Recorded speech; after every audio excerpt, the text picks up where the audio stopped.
Pag-usapan po natin ngayon itong mga bayarang DDS vlogger mo.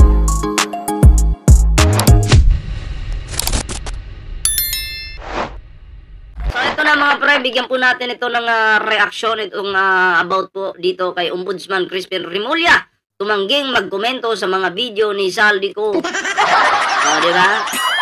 Kasi wala naman talagang kwenta. Wala naman po talagang kwenta yung video ni Saldico. Bakit pa magbibigay ng komento? Zoom lang naman. Kung umuwi lang sana sa bansang Pilipinas, di ba? Di magkakaalaman kung sino yung nagsasabi ng totoo. Kung talagang, kahit ako mga pre, kung ako nagsasabi ako ng totoo, dapat haharap ka. Parang ano lang, pinapagalitan ka ng magulang mo. Pinatawag ka ng tatay mo. Halika nga dito. Siyempre, kung alam mong hindi ka guilty, lalapit ka. Hindi po ako yung kumuha ng 5 piso sa bulsa mo. Pero kung guilty ka, hindi ka lalapit, mag-iiyak-iyak ka, o di kaya magtatago ka doon sa kwarto.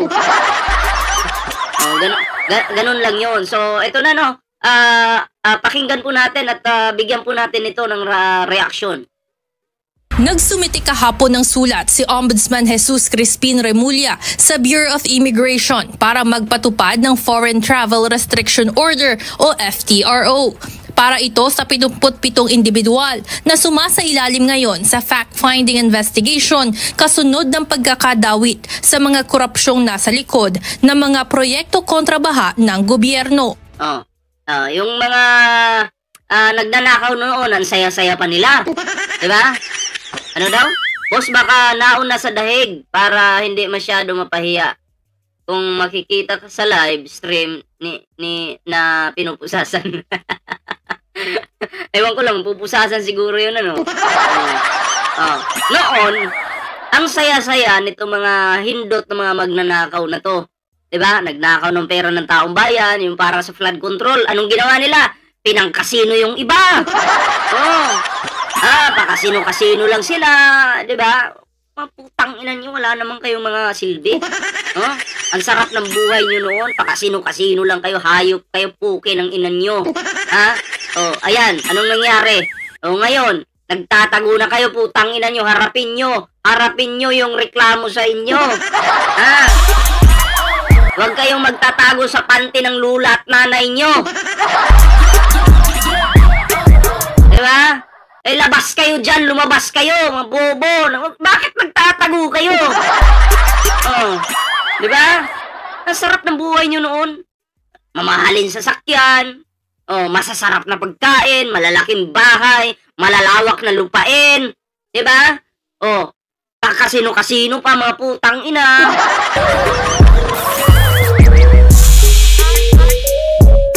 Tapos ngayon, ano na? Nasa na? Naulol na.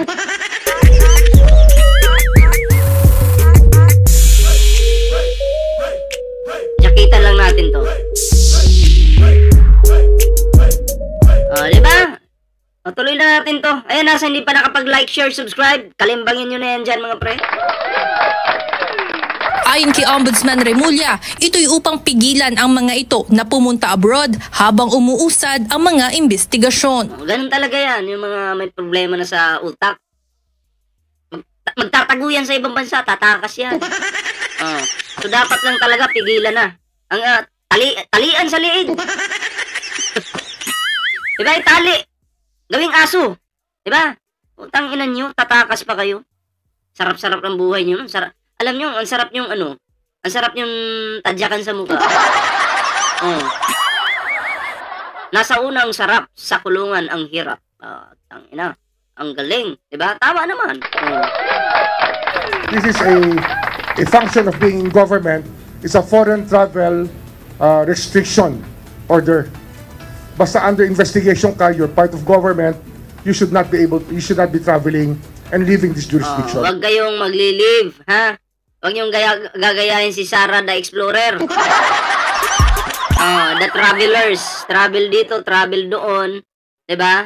Sarap buhay, milyon ang gastos sa travel, hindi lang nag-iisa, may mga staff pa, may mga securities pa, o 'di ba? Ubos ang pera ng taong bayan. Alam niyo, sa totoo lang, masingit ko lang, ha. Si PBBM, kumpara mo kay Sara Duterte, wala namang masyadong bodyguard po si Pangulong Bongbong Marcos. Pero si Sara Duterte, kahit walang tao, nakaganyan yung bodyguard doon, nakaganyan, nakadipaw. Ano yung fans mo? Multo? Diba? Ang dami. Alam mo, pag alam mo sa sarili mong, medyo may kapalpakan kang ginawa, kukuha ka talaga ng maraming bodyguard. Protection mo yun. Diba? Nariusip naman. Giit nito, nasa kapangyarihan ng Office of the Ombudsman na magpataw ng ganitong restriksyon at humingi ng tulong sa BI para ipatupad ito. Hindi inisa-isa ni Remulla ang papatawa ng FTRO, ngunit kasamaan niya dito ang mga dawit na senador, kongresista at mga senador na yun, DDS senators. Bawal. Basta sinasabi ko sa inyo mga pre, tuwan-tuwa ako ngayon eh. Kasi eto na nga, nagsisimula na. Basta sa December 15 talaga, 16, yari talaga yung mga yan. Malalabasan ng warrant of arrest yung mga yan.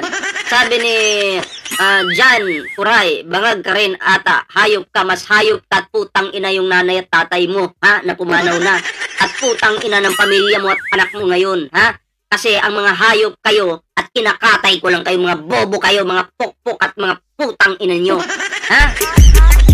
Jan, putang ina mo, eto yung sa nanay mo, saksak mo to sa puki ng nanay mong bulok!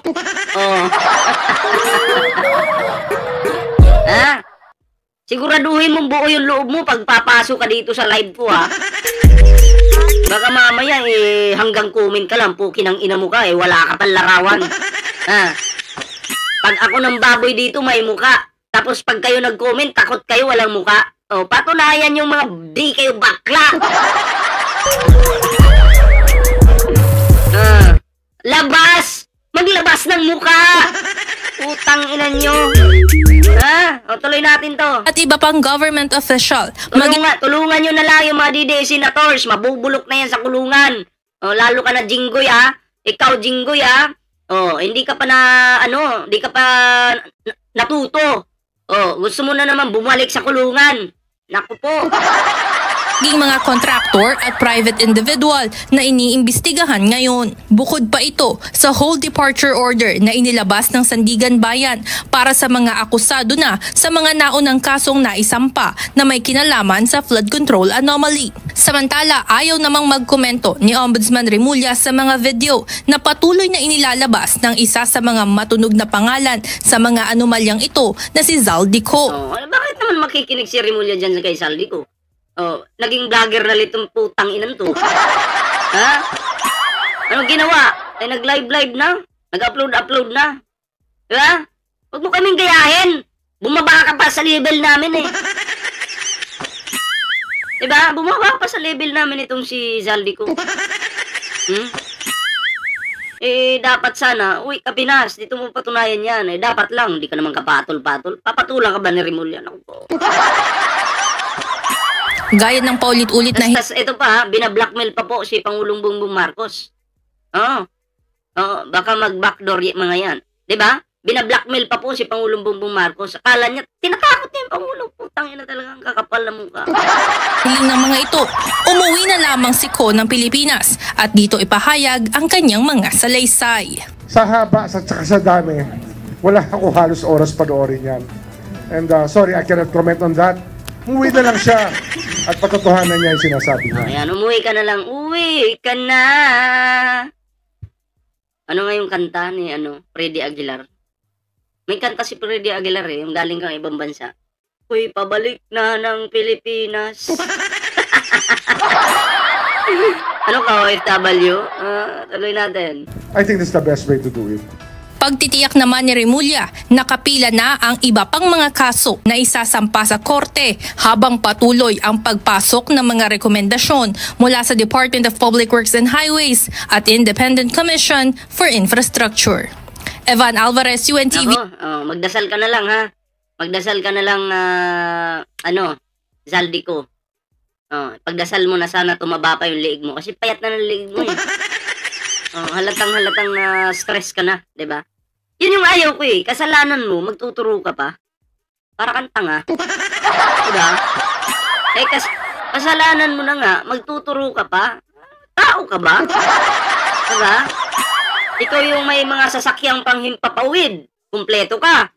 Oh, meron pang submarine, wala ha. Basta kumpleto ka, napakayaman mo. Tapos ngayon, sasabihin mo, magnanakaw si Pangulo. Di ba para kang inutil yan? Diba? Para kang baklang supot na naduwag.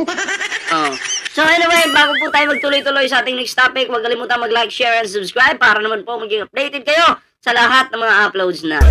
And may TikTok, may Facebook po tayo dyan mga pre. Ayan, sana po yung suporta sa mga bagong subscribers. Ayan na, salamat po sa yung suporta.